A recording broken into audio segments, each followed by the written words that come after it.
सुबह 5 बजे उस बस पर सवार होती थी और अमनौर जो मेरा गांव है यहाँ पर 4-5 किलोमीटर दूर, वो शाम के 5 बजे आती थी और उस बस का नाम था वन डे सर्विस। आप लोगों को याद है वन डे सर्विस? और आज आपके आने के बाद मैं हवाई अड्डा पर उतरा और 55 मिनट में मैं यहां पर आपके बीच में आया हूं। यही बिहार है। आज हमारे जिला में अगर विकास का मानक आप पूछे तो हमारे यहां किसी घर में कोई स्टेबलाइजर नहीं है। एक जमाना था कि आपको घर में अगर कोई बिजली का उपकरण चलाना हो, रेफ्रिजरेटर चलाना हो, फ्रिज चलाना हो तो स्टेबलाइजर लगाना पड़ता था। आज बिहार में किसी घर में कोई स्टेबलाइजर बिजली के लिए नहीं लगाना पड़ता है और हमारी सरकार स्टेबल है। देश के प्रधानमंत्री की योजनाएं हैं। यहां घर घर में बिजली है, घर घर में टेलीविजन है। जो अच्छे हैं उनके घर में टेलीविजन के साथ साथ एयर कंडीशनिंग है। गांव पहुंचने की सड़कें हैं, गांव में अच्छी स्कूलें हैं, बच्चों को पहनने के लिए अच्छी पोशाक है, महिलाओं और बच्चों और गृहिणियों के लिए, सेविकाओं के लिए, घर में सेल्फ हेल्प ग्रुप्स के लिए सब व्यवस्था है।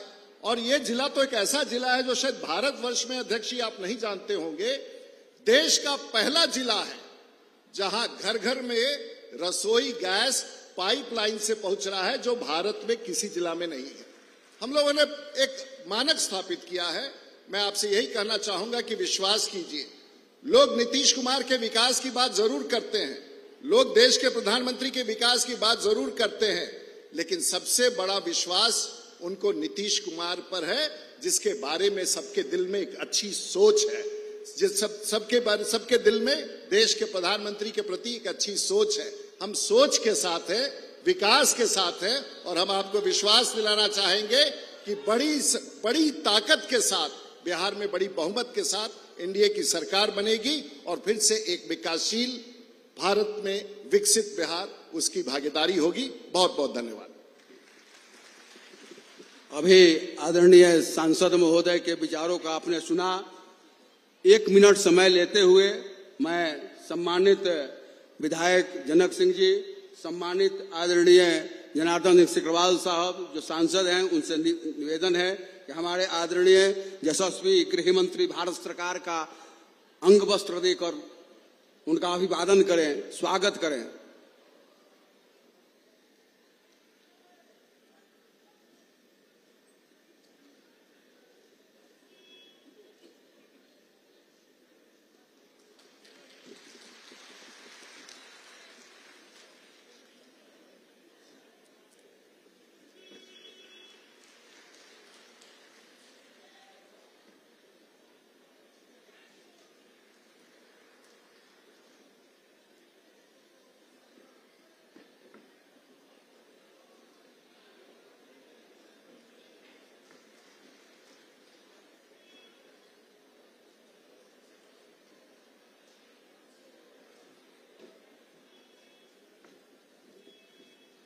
आदरणीय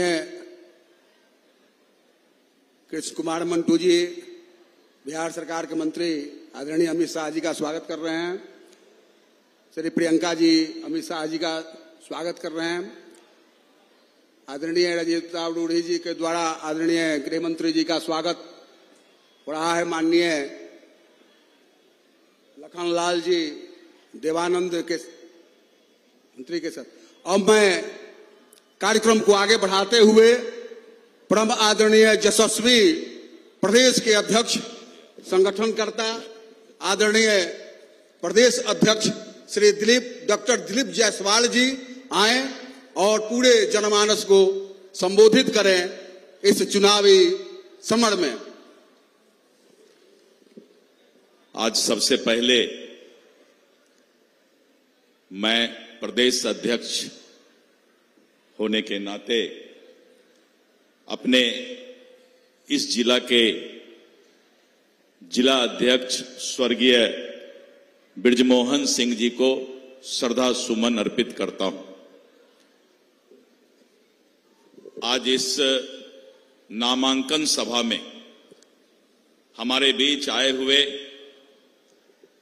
रणनीति के जादूगर, जिनका रणनीति के जादूगर हैं आप, विजयी आपका पहचान है, आधुनिक भारत राजनीति का चाणक्य आपका नाम है।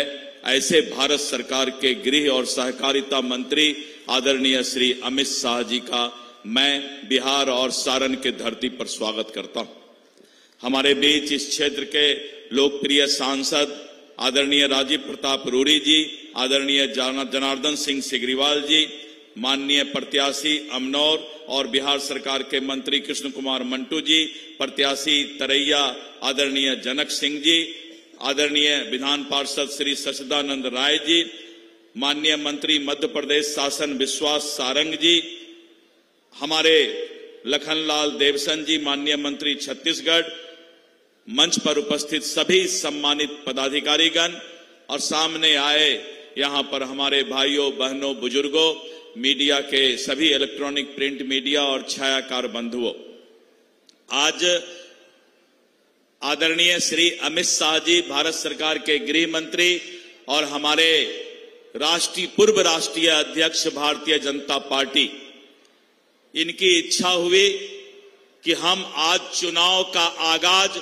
चुनाव प्रचार का शुरुआत सारण के धरती से करें और सारण और महाराजगंज, छपरा और महाराजगंज के लोकसभा के बॉर्डर से जाकर के करें, क्योंकि कोई भी चीज जब सारण और महाराजगंज से शुरुआत होता है तो वो विजय का पताका जरूर फहराता है। आज यहां से ये शुरुआत हुआ। मित्रों, मैं आदरणीय अमित शाह जी के बारे में यही कहूंगा, सरल सादगी और संकल्प, सरल सादगी और संकल्प आपके व्यक्तित्व में है, राजनीति का प्रखर कौशल आपके रणनीति में है। और आज पूरे देश के अंदर भारतीय जनता पार्टी और एनडीए गठबंधन का परचम फहराने वाले आदरणीय श्री नरेंद्र मोदी जो हमारे यशस्वी प्रधानमंत्री हैं और आदरणीय अमित शाह जी, मैं उनको हृदय से स्वागत करता हूं। अब समय आ गया है, अब चुनाव बहुत कम दिन बचा है और आज नामांकन भी हो गया है और जिस तरह का पूरे बिहार का माहौल है, मतदाता ने मन बना चुका है कि फिर से एनडीए सरकार को भारी बहुमत से बिहार में सरकार में लाना है। मतदाता और आप जब तैयार हैं तो आने वाले समय में फिर से एनडीए की सरकार भारी बहुमत से बनेगी। आपने देखा कि सबसे पहले एनडीए गठबंधन, भारतीय जनता पार्टी और हमारे सभी गठबंधन दल ने सबसे पहले सीट शेयरिंग का काम किया, सीट बंटवारा का काम किया और हम लोगों ने सभी उम्मीदवार के नाम का घोषणा भी कर दिया। लेकिन वहीं पर सामने में जो महागठबंधन है, राष्ट्रीय जनता दल कांग्रेस है, आज तक भी सिर फुटौवल चल रहा है। सिर फुटौवल समझते हैं ना, सिर फिटौवल हो रहा है, अभी तक उनका सीट का बंटवारा नहीं हुआ है और वहीं पर एनडीए आगे बढ़ चुका है। हमारे पांचों पांडव चट्टानी एकता के साथ चुनाव का आगाज कर चुके हैं। हम विकास के नाम पर चुनाव के मैदान में आए हैं, हम कानून के राज पर चुनाव के मैदान में आए हैं। मित्रों, आपको मालूम है कि आज से 2-3 महीना पहले विपक्ष के द्वारा एक माहौल बनाया जा रहा था कि बिहार में अपराध बढ़ गया है और जब अपराधी पकड़े गए और अपराधी ने बताया कि किसके इशारे पर अपराध हो रहा है तो राजद और कांग्रेस के लोग के मुंह पर पट्टी लग गया। उसके बाद से वो चुपचाप हो गए, क्योंकि उनको मालूम है कि अपराध करवाने वाले वही लोग थे और आज वो उनके मुंह से ये बात नहीं निकल सकता है कि बिहार में अपराध भी रुक गया। इसलिए मित्रों, ये ऐसे लोग हैं जो नए तरीके से जंगल राज लाना चाहते हैं। नया तरीका है